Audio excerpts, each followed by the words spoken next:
All right, you guys. So today I want to remove a very popular spiritual illusion of belief within spiritual community that I feel that many people don't even think about. So if you are someone that you are on some sort of a path of spirituality, you follow spiritual accounts, spiritual teachers, maybe you go on sessions, I think it's important for you to understand. The illusion is that the fact that someone has a spiritual gift, so whether they are a psychic medium, reader, energy reader, shaman, whatever that is, whatever kind of spiritual gift that is allowing someone to see, feel, hear, know more than most people, it really doesn't mean that they are a good person, that they are a high vibrational person. And I see this confusion all the time. People assume, especially people who are new to spirituality, who are easily impressed by the gifts that we have, they kind of assume that if this person has access to what is beyond the veil, to the unseen, to the unknown, it's this beautiful, amazing gift from God, which this is always a beautiful and amazing gift from God.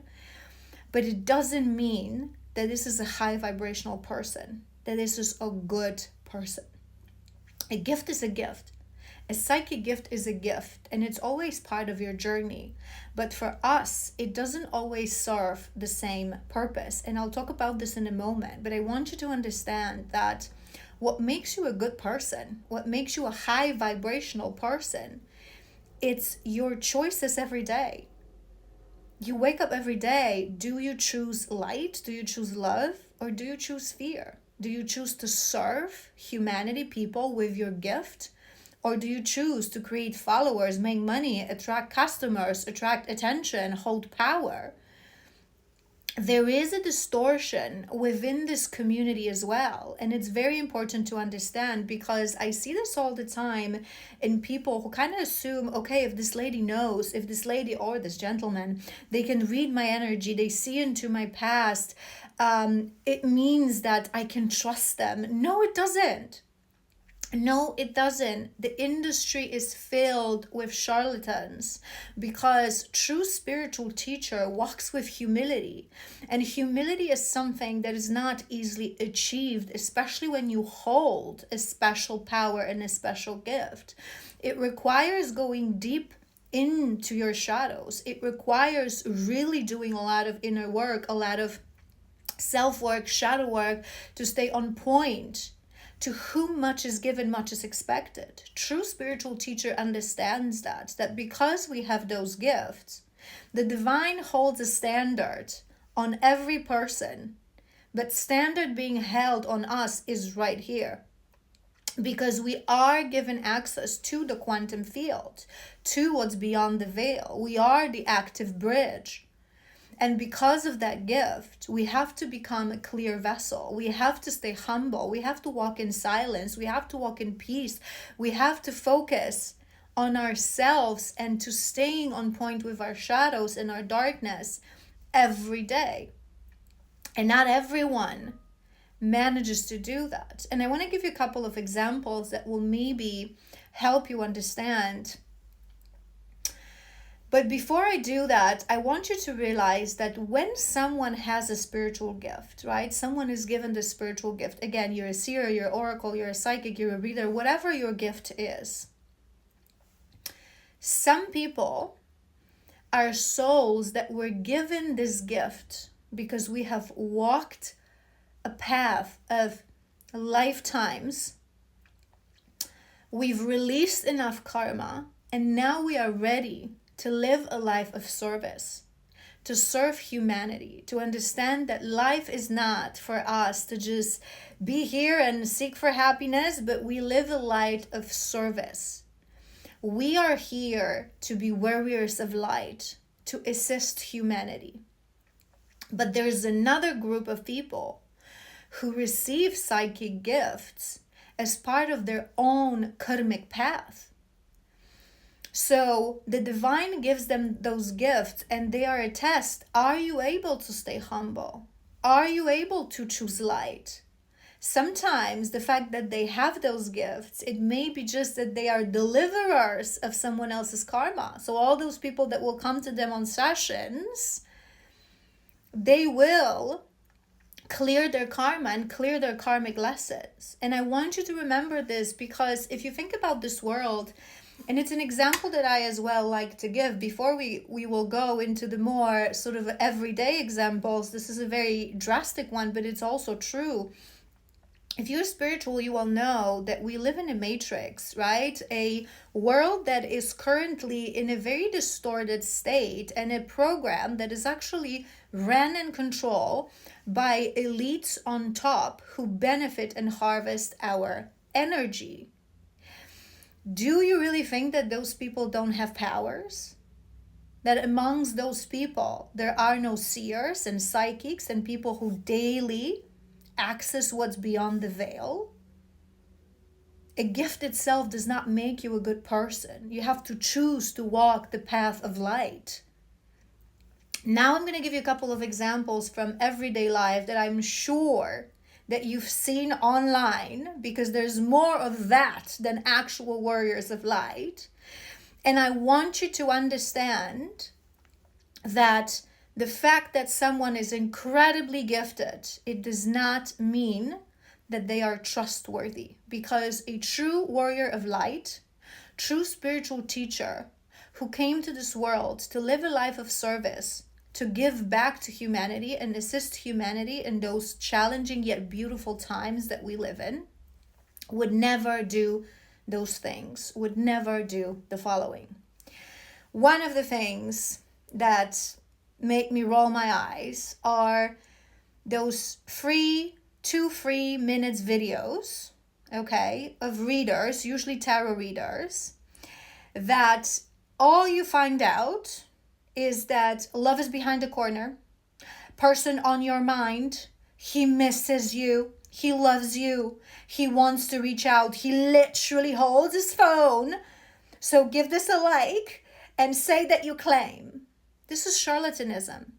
You learn absolutely nothing from this message. This message takes advantage of people who are vulnerable and who are suffering. You're not holding space for those people.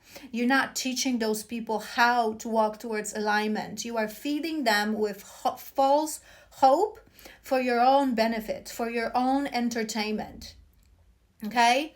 Next example that also gets me going is people who go online and talk about celebrities, right? I've recently saw this girl that was using rods, and she was talking something, let's ask questions about Selena Gomez or whatever, and she was like, haha, this is just for entertainment. No, it's not, Karen.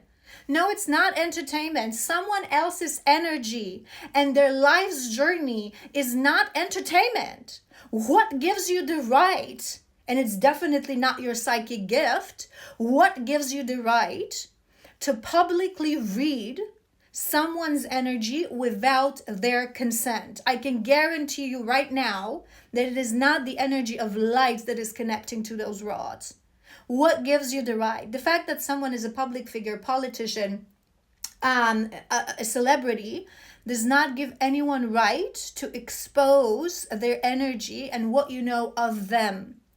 And a normal person, right? It's a free world and we have freedom. We have freedom of opinion. So a normal person can go online and talk about, Selena Gomez and Taylor Swift and Jim Carrey, whatever you want to talk about, because you actually are just giving your opinion.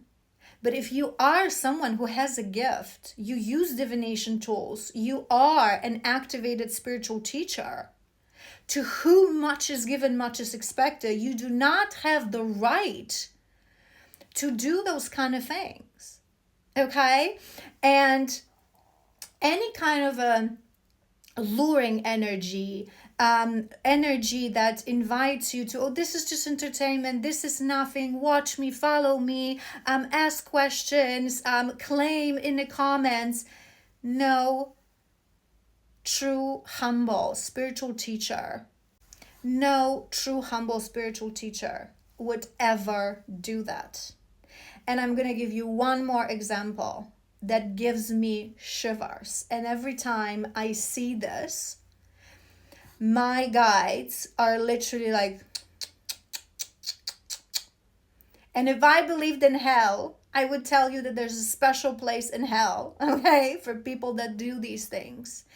And remember, all of these examples that I've given you, not all of these people are vicious. Some of these people, they just don't know. They're just not aware. They literally fall under that category that I've explained to you, that they are not here with those gifts to serve humanity, but to deliver karma and to learn something from it, right? From the power that they were given. But it really does not justify the actions. So the worst of all, on top of the carnival charlatans with couple minutes video that are meant to trigger your vulnerability, your fear, and your pain, I literally cannot, with people who post online videos from ceremonies that are meant to clear your trauma from your body or activate your kundalini energy, and they're showing people shaking, moving, right? I cannot stand that. I cannot understand that. It is such a vulnerable, beautiful, sacred moment for someone who goes through this ceremony. It is not entertainment. It is not to be shown. And give me a reason now why someone would do that, because it's going to be an ego-based, low vibrational reason, and I will explain to you now. But even if you would say to me, oh, maybe someone has given the consent, right, to post this video, good spiritual teacher wouldn't even ask. Because if you are someone who just went on a session where your trauma was released, where your energy was activated, when your kundalini is moving, you are experiencing something that you're not fully understanding, you are new at this, you are vulnerable, you are not yet acquainted with this world, right? You trust your spiritual teacher. So if your spiritual teacher tells you, oh, we should totally record this and we should totally post this online because then more people will be able to benefit from it. So you think to yourself, oh my God, I went through something so amazing and so wonderful. I may want to share that so more people can experience it as well. But no. Why a spiritual teacher wants to show this actual thing? Why cannot they ask you within a month to go ahead and talk about this? Share your experience, share what you've been through, invite other people. They want to show it because they want to show the proof, but because they want to lure people in. They're not fully understanding that who is meant to go through this will come to you and will find you as a spiritual teacher. If you want to lure people, it's because you want more views, you want more money, you want more audience. That is an ego-based approach. Soul does not want that. Those moments, you guys, are such vulnerable, sacred, beautiful moment that the fact that this is spreading awareness and the fact that it's sacred, it does not give you the right to show it. What's going to be the next step? We're going to take divine feminine and divine masculine fusing into union and into sacred intimacy. Let's record it and let's post this online because it's beautiful and it proves how beautiful that is. There are parts of our lives that are meant to be sacred, that are meant to be private. They're not to be shared. Go ahead and talk about this. You don't have to record this. It literally gives me shiver every time I see it. Anywho, I really hope this was helpful. I really hope this message will ring in your head next time when you will decide who to follow, who to watch, who to listen. The fact that someone has the power to see, hear, know, feel what you cannot and what most people cannot, it does not make them a good person. High vibrational person. So before you sign up for a session, follow someone, observe them, look into their content, and ask yourself, is this person really a warrior of light? Is this person really living a life of alignment? Is this person really detached from the physical power, fame, building a business strategy? Is this person really understanding that divination and sacred tools and beautiful gifts from divine are not for entertainment, but they are for the growth and the benefit of humanity? Is this person really a clear vessel? Is this person respectful, demure, private? Is this a sacred high priestess or high priest of ancestral knowledge and of divine wisdom? Is this person really a gatekeeper? Is this person really a warrior of light?